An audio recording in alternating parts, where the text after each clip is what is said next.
Hey guys, welcome to episode number 7 of the Derby Career Mode Live, and to start off this episode we're going to kick it off with the Premier League game at home against Arsenal.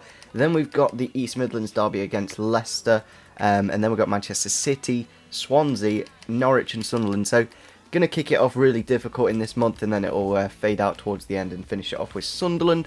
We should get our draw in the FA Cup, which will be around here. It'll be interesting to see who we get in the FA Cup, because we were knocked out in the last episode by Brighton, of all teams. Like, we've done really well in the Premier League, but then you come against a really small team like Brighton. They're not small, but you know what I mean, they're smaller than the majority of teams we are playing at the moment. But it's kind of crazy how you look at this table and how kind of upside down it is. You got Everton, Liverpool, City and Arsenal in the bottom 10, and then in the top 10 you got, even the top 5, you could say Swansea, Norwich, Stoke. They've got a decent team, of course, but Norwich and Swansea, what are they doing up there? Like, it's really frustrating when teams like that, like Norwich, are they going to realistically, as soon as getting promoted from the Championship, get into the top 4? Probably not. But yeah, we're going to head into our first game against Arsenal. We've still got the contract issues with George Thorne, which is a real shame, because I just want to keep him at the club, but it just doesn't look like he's wanting to stay. Also, I've had real performance issues with Knockout. Honestly, shocking. Really, really bad. I don't think I've had... Like, he's scored 3 goals, I think, in about 16 games. But he hasn't properly performed in any of those games, really. So I think we will just go into the game with this lineup. I'm kind of tempted. I think we'll give Burke a game against Arsenal, and we'll see how we do. Looking at the Arsenal lineup, then, it is a really weak team. There's, like, Koscielny, you could say Oxlade-Chamberlain. But apart from that, not many of those players do actually start. As you can see by the bench there, Bellerin, Xhaka, Welbeck, Mustafi, Ramsey, and Giroud.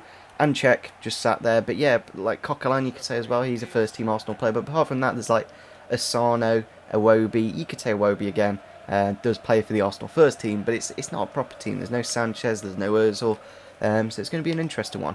Let's get this out to Thomas Ince here. We're going to try and go on the outside this time, and he has actually been taken out there by Kieran Gibbs, so potentially a good opportunity to get a ball into the box and a goal. Free kick here then. I'm not too sure if you can actually score from this position. Don't think he can. We're going to give it a go, see what happens.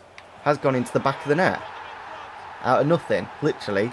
Ince goes on the outside for once, because most of the time I do actually cut inside with him. But that time, thought I'd go on the outside, wins the free kick, puts it over the wall.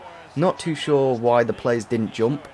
But yeah, back of the net. Nice goal from Thomas Ince there. That's what we needed just before we made our substitutions. And yeah, we're actually leading in the game for once. We're not having to chase a game after conceding for the first time in a while.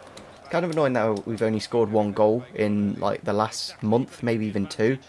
We've really struggled to get like more than 1 goal, but we could actually make it 2-0 here. Knockout has taken the ball off Kieran Gibbs. I'm not too sure if we can actually work it into the box. He has gone around 2 players with the shot, and there you go, Knockout.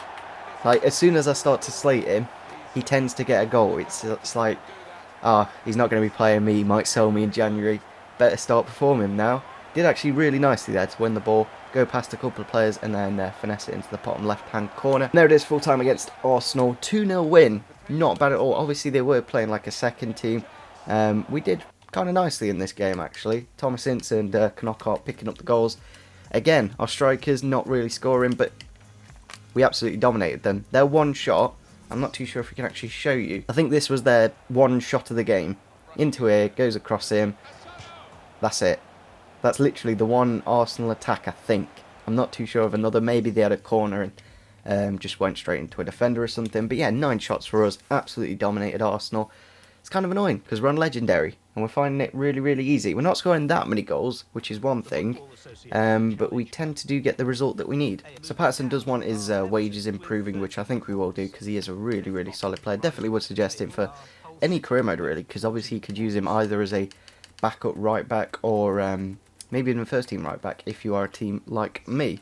He is wanting a bloody huge wage increase of £1,000.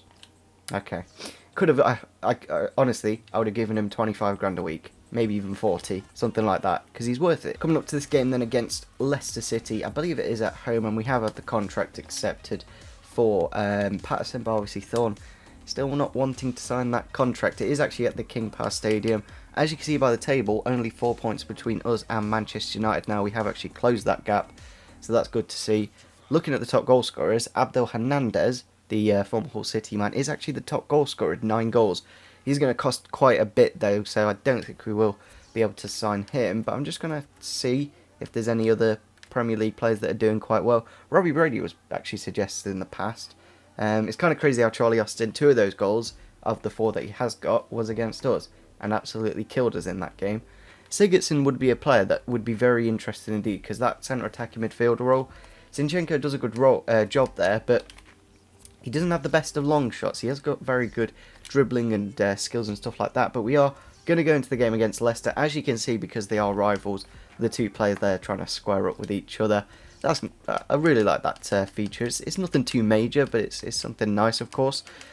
I'm not too sure what we're going to go for in terms of lineup for this game. I think Pinto's just gone. Has he just gone to an 80, or was he in an 80 last game? Not too sure, but obviously he's a really, really good centre back with tremendous stats. Not the most of pace, but you don't always need that with a centre back. Like, as long as he's in the right place at the right time. Also, Rawson is actually the same rating as Keogh now. So there is going to be a moment where you look at those defensive stats. He's got like 3 more in, 4 more in standing and 1 more in slide tackling.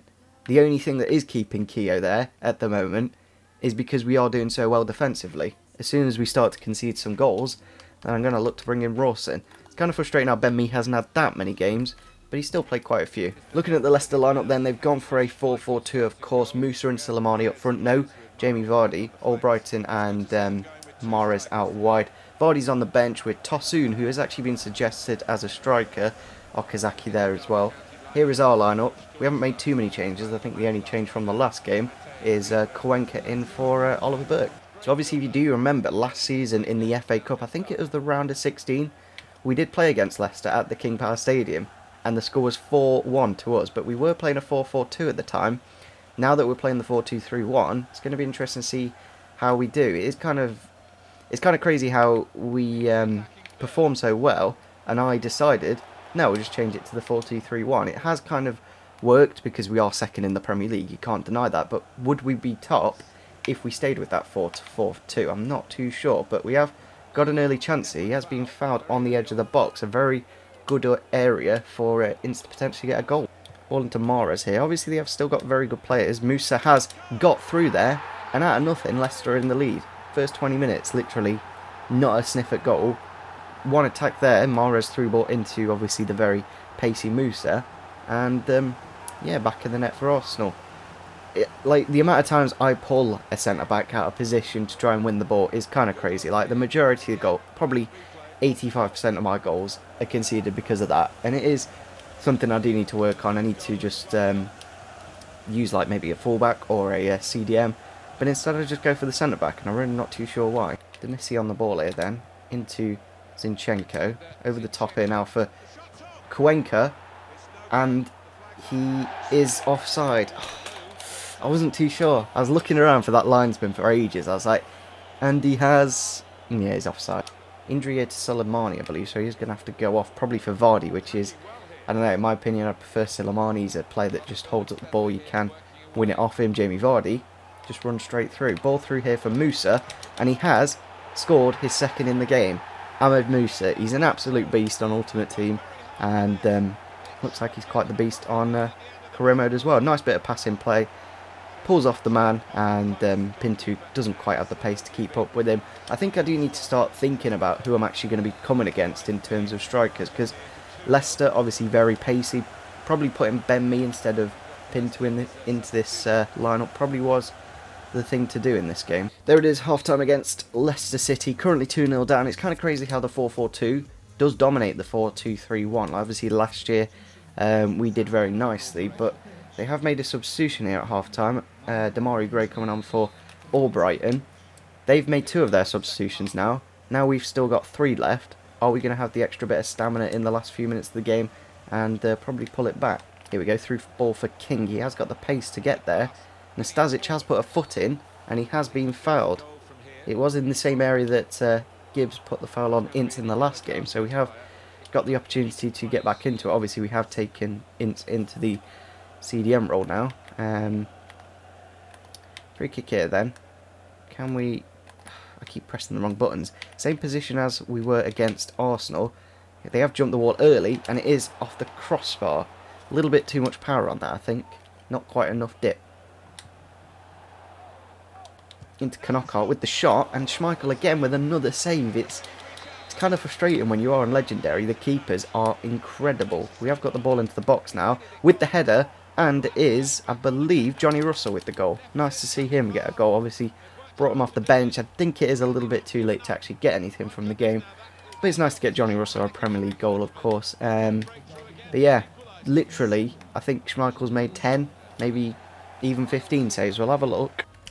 So as you can see there, 10 saves, Schmeichel. Obviously the 11th eventually went into the back of the net. Kind of crazy how they had 3 shots and 2 goals. It's almost like the game's scripted. So with that loss against Leicester, the gap has gone back up to 7 points, which is a bit of a shame. But at the same time, I kind of don't want to do amazingly well, where we do get Champions League football in the first season. But as you can see there, Zinchenko has grown to a 78 rated player, so that's really good to see. So we have been pushed down into 3rd position now. Stoke City have gone above us by 1 point. We have lost 3 games. It's kind of crazy. I think we only lost 3 games in the entire season last year, but obviously now we're in the Premier League. It is going to be a little bit more difficult, but not like, it's not really been that difficult at the same time. Our next game is against Manchester City, who are all the way down in 13th. 6 losses, 5 draws and 4 wins for them. It's kind of crazy how these really big teams are all the way down there. They haven't actually got a top goal scorer in the top like 10. So we are going to go into the game. I think we are going to use their away kit as well, as their home kit's quite like whitish. Yeah, I think we'll go for that away kit. Maybe even the 3rd kit. I think we'll go for the away kit because that's actually quite nice with the maroon shoulders. I think we will change up the lineup because we did kind of struggle in that last game against Leicester City, of course. I'm kind of tempted to give a game without Thorn. Because we are probably going to lose him, I'm just going to see how Jeff Hendrick and Hughes do in the midfield, because there's no point in keep playing him Thorn, and then as soon as we get to January, we lose him. Here we go, ball out wide with Anya now. Can we get the ball back into the box? We haven't really got a best header of the ball, but Mattia Vidra has lovely there, like a swan dive, put that into the back of the net. It's first goal in a while for the Czech international. Good to see him get some goals. If we can get a few goals with him, we have put Anya into the team for this game, and that ball into the near post in front of company was very nicely done by Vidra there to get it into the back of the net. I think it's his only his second goal in the Premier League. It's kind of crazy. We've played like nearly 20 games now, and for our first team striker to actually only get 2 goals, it's kind of crazy. The thing is with Anya as well, he does track back quite nicely, but they have got into a very dangerous area here. David Silva has put the ball into the back of the net. Thierry Ambrose ran to the goalkeeper's line and then just pulled it back for Silva there, and they have got back into the game just before half time. Hendrick there, I'm not too sure where Pinto was. He was absolutely dragged out of the team, out of the box completely. Not quite saved from Pickford, and they have found themselves back into the game. Here we go, Ince bringing the ball forwards here. I don't know if we can get a goal just before we do make our substitutions into Akechi Anya with the shot and with the goal. Akechi Anya, he seems to be the man that's made the difference in this game. A goal and an assist for the Scottish international. Really, really nice. It's really good when you do make these changes, and they actually do work. You bring in a new player, and yeah, they make the goods. Obviously a good run inside there from Ince, and then just finds it through for Anya.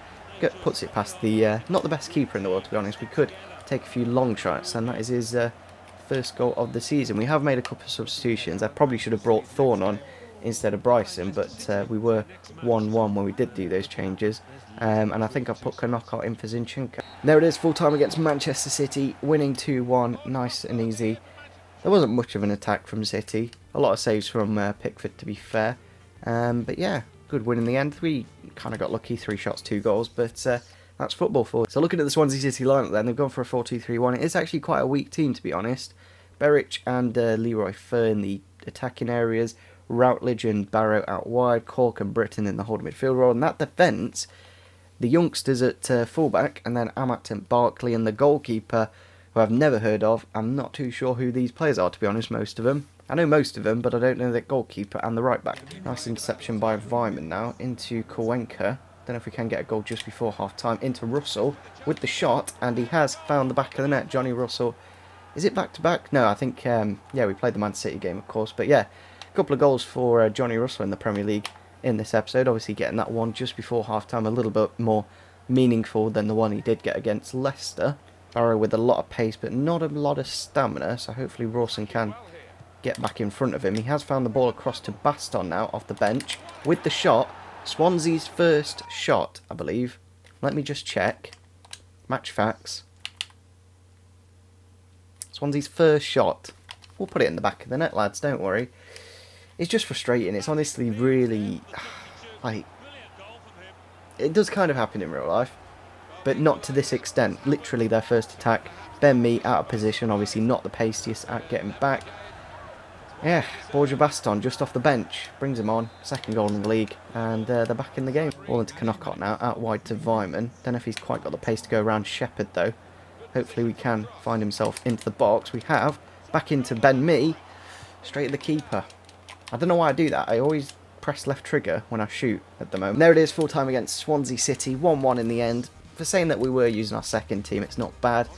That early goal though, here, I'm not too sure if it was really offside. Yeah, a little bit frustrating in the end just to get the 1-1 after one shot on target for Swansea. They managed to nick a point. Heading into the final game of the episode then against Norwich, who are currently, I think they are, the 7th in the table.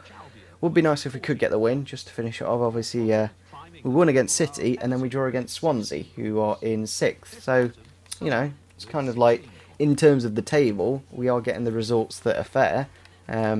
Obviously, losing against Leicester was a little bit unfortunate, but yeah, we're going to go into the game against Norwich. I'm not too sure what the score was when we did play them in the Championship, but yeah, we should be able to win this. All over the top here for Bergstaller. He has cut inside into the box. Really good save from Pickford, but the rebound goes in. That's their second shot, I think. Well, third shot technically, because they took the second. Pickford saved it, and then the third shot from Murphy, I think it was, finds it into the back of the net. It's just really annoying. Maddison it was in the end. First goal in the league for him. And yeah, they're in the league going into the second half probably. Look how deep Norwich are though. Like so many men back just because they've got a 1-0 lead. Kind of crazy. We're going to have to do some slow build-up play. We have found it through for Ince here with the shot. And there you go. Back into the game. Really deserved that goal to be fair. Thomas Ince there. Nice run. Finds it through from Zinchenko. And there we go, we're back in the game. Like literally so many men back, and we just had to slowly put that across. Eventually the gap opened up, and a lovely finish from Thomas Ince to be. Bennett with the shot here, but has been blocked by Demissi. Still in the box though for Norwich. Thorne hasn't quite dealt with it. Into the bottom corner, hits the post, comes off, and their second shot goes into the back of the net. Mr. Bennett, is it? Yeah, Bennett, Ryan Bennett. Like Thorne got it, and then number 16 got the shot off there. Really frustrating. Like we just made our substitutions, and then bang, they get back into it. Here we go, out wide to Ince. He has put him onto the left-hand side now. With the shot, we put him on either side, and he scores the goals. Thomas Ince, he has been one of few players in this side, in the attacking areas, that has been quite consistent with his goals, to be fair. He does score quite a few, to be fair. Nice bit of play, again, very similar to the first goal, but on the other side. Tielemans on the attack here. I think he's in the centre attacking mid position, to be honest. He has found it into the box very well, but Pickford again with the save. Really annoying. Literally every attack Norwich go on, they score. Tielemans with the ball in. Really, really good save. Pinto. Really annoying. Like, if I didn't swing for that, I probably would have blocked that second chance. But yeah, we're going to have to put it on ultra attacking for the last few minutes and hopefully get an equaliser. And there it is, full time against Norwich City. We've lost against Norwich, but we managed to beat teams like fucking Man City. It's kind of crazy. It's quite a good game, to be fair, but it's just frustrating how Norwich literally, like, most of their shots, like, 2 of those were rebounds. And obviously out of those 7 shots, if you take 4 shots away, they've only had 3 shots, basically, that haven't gone in. So I think on that note, we are going to end off the episode here. Looking at the table, we are starting to drop a few points, to be fair. We haven't done that well in this episode. I think we've got half of our losses in this episode. Obviously, I'll just quickly have a look at the calendar. We won against Arsenal, we won against Manchester City, but then we lost against Leicester, and we lost against Norwich. Like, that Norwich loss was crazy. Like, honestly, they'd take a shot, Pickford would make an incredible save, and then the rebound would go in. little bit frustrating. Obviously, the draw against Swansea probably wasn't deserved. We probably deserved to win that. But winning against, like, we won against, like, psychologically, I just win against the big sides, and then you come against little old Norwich and Swansea, and you struggle. Next game against Sunderland, we'll probably lose it in the end. And then we got Norwich on New Year's Day.